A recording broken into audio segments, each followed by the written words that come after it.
Ngala ba kham yaကျွန်တော်နာမည်ကတော့မောင်မြန်မာထုံးမိတ်ဖြစ်ပါတယ်ဒီနေ့ကျွန်တော်ရဲ့တင်နာပေါ့နော်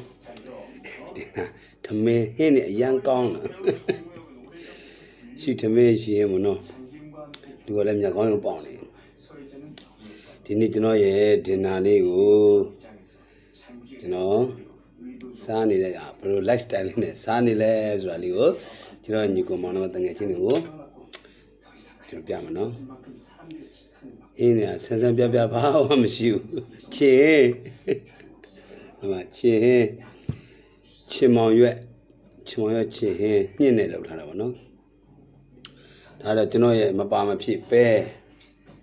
အဲ့တော့ပဲကကိုတယောက်ပဲစားတာဆိုတော့အေးဆေးပဲအဲကျွန်တော်ရဲ့မပါမဖြစ်ပဲကမနေ့ပိုင်းမပိုင်းညနေဒီနေ့ကမနေ့ကောညနေရောဖြစ်သွားတယ်ဒါလေးကတော့ပဇွန်ဖြစ်ပါတယ်ဒါလေးကတော့ပဇွန်ဖြစ်ပါတယ်လို့ဒါကတော့ကစုံရွက်ကြော်တာမနှောင်းနဲ့နော်ဒါလေးကကစုံရွက်ကြော်ဖြစ်ပါတယ်ဒါလေးကငဖယ်ဖြစ်ပါတယ်ငဖယ်ဆုပ်နောက်တစ်ခုပြမယ်နော်နောက်တစ်ခုကဘာလဲဆိုတော့ကျွန်တော်ကရောသားပါကျွန်တော်ကံကောမျိုးရောမျိုးတော့ကံကောမျိုးကကျွန်တော်ရောသားလေးတယောက်ဖြစ်ပါတယ်ဗျထူးထူးဆန်းဆန်းဘာကိုပြမှာလဲဆိုတော့မစားရတဲ့ကြာကြီးကျွန်တော်ရဲ့ရောမျိုးတော့ကံကောမျိုးကျွန်တော်စားနေကြပါတော့ကျွန်တော်ရဲ့ရောမျိုးတော့မှာနေတော့ကကံကောမျိုးမှာကျွန်တော်နေတော့ကစားနေကျွန်တော်ရဲ့စားနေကြစတိုင်လေးကိုကျွန်တော်ဒီနေ့လုပ်ထားတယ်ထူးတော့မရှိပါဘူးခရချင်းသီးတော့ဖြစ်ပါတယ်ရောတုတ်ပေါ့နော်ဒီရန်ကုန်စတိုင်မျိုးတုတ်ထားတာမဟုတ်ကျွန်တော်ရဲ့ရောမျိုးတော့ကံကောင်းမှာကျွန်တော်တုတ်စားခဲ့တဲ့ပုံစံလေးကိုဒီနေ့ကျွန်တော်ပြန်ပြီးသတိရလို့ကျွန်တော်ပြန်စားခြင်းဖြစ်ပါတယ်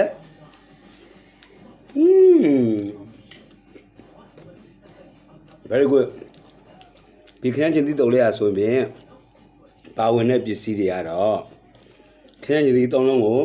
ပပလေးလိထားပါတယ်ကြက်သွန်ကြီးသုံးလုံးကိုလည်းပပလေးလိပြီးတော့ရေလေးနဲ့ဆင်အောင်စီးပြီးတော့ညှစ်ပြီးတော့ထည့်ရတာဖြစ်ပါတယ်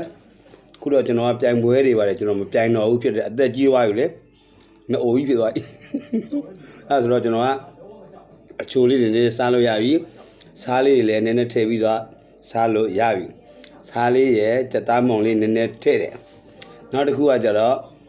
ငရုတ်သီးပေါ့နော်ကျွန်တော်ငကိုတော့ငရုတ်သီးထောင်းရခိုင်တောင်းခေါ်တာပေါ့အဲကျွန်တော်မပိုင်ထမင်းမစားဘူးအခုကျွန်တော်အဆိုင်နေပဲဖြစ်ပြီးတော့ကျွန်တော်အဆက်ကိုတိတ်မစားရတော့ဒါပေမဲ့ဒီနေ့ကမပါမဖြစ်ကြမလို့ငရုတ်သီးက3000ကိုကက်ကြီးလေးနဲ့ပပလေးညှက်ပြီးတော့ထည့်ထားပါတယ်နောက်တစ်ခုကကြတော့ကျွန်တော်တို့ရောမှဆိုရင်တော့ပြားပဲလှော်ပြားပဲလှော်ကိုထည့်ပြီးတုတ်တဲ့အလေးထားလေးရှိတယ်အဲ့တော့ဒီမှာကျကျွန်တော်မှာပြပဲလို့မရှိဘူးဖြစ်နေတယ်။အဲ့တော့ကျွန်တော်ပဲချမ်းကိုထည့်ပြီးတော့တုတ်ထားတာဖြစ်ပါတယ်။နောက်တစ်ခုကကျတော့လက်ဖက်ကလေးကျွန်တော်မန်လေးကတပီလေးတယောက်လက်ဆောင်ပေးလိုက်တယ်လက်ဖက်ကလေးနုလေးတယ်လေ။အဲ့နည်းနည်းလေးဒါလောက်ရှိမှာနည်းနည်းလေးထည့်လိုက်တယ်။အဲ့လိုမျိုး။အဲ့တော့အဲ့ဒါလေးတွေကိုနှင်လိုက်တယ်။စီကျတော့ကျွန်တော်ကအနှစ်20လောက်ရှိပြီဆိုတော့စီကအရင်တော့မစားဘူး။ဒီလက်ဖက်စားစွန်းလေးနဲ့နှစ်စွန်းတော့ထည့်ပါတယ်မထည့်လို့ခန်းချင်းသီးတော့ကစီမပိုင်ရင်စားလို့အဆင်မပြေဘူးလေအဲ့ဒါလေးကိုနှဲပြီးတော့တုတ်ထားတာဖြစ်ပါတယ်ငရုတ်သီးလေးလည်းပါတဲ့အတွက်စားလို့လည်းအရန်ကောင်းပါတယ်ရောမှဆိုတော့ပြားပဲလှော်နဲ့တုတ်တာပေါ့နော်ဒါပေမဲ့ဂေါ်ဘီတို့ပါ sorry ဂေါ်ဘီတို့ပါထည့်ထားသေးတယ်ဂေါ်ဘီတို့လေးကိုပပလေးလီပြီးတော့အများကြီးဂေါ်ဘီတို့အများကြီးလည်းစားလို့မကောင်းဂေါ်ဘီတို့ကိုပပလေးနဲ့ခန်းချင်းသီးတစ်လုံးစားလောက်ကိုလှီးပြီးတော့ထည့်ထားပါတယ်အဲဆိုတော့ကျွန်တော်တို့ရောမြို့မှာဒီလိုလေးတွေပဲတုတ်စားဖြစ်ပါတယ်ကျွန်တော်ကပယံလုပ်တာပယံလုပ်ကပြန်ဆိုရင်ဘာဟင်းမှမရှိလဲခရမ်းချင်းသီးလေးတုတ်ပြီးတော့စားလိုက်တာပေါ့နော်very good ကျွန်တော်ရုံးမျိုးအရန်သတိရပါပြီဟုတ်ကဲ့ပါဒီနေ့ကတော့ကျွန်တော်ရဲ့ခရမ်းချင်းသီးတုတ်လေးကို share လုပ်ခြင်းပြပါတယ်ခင်ဗျာ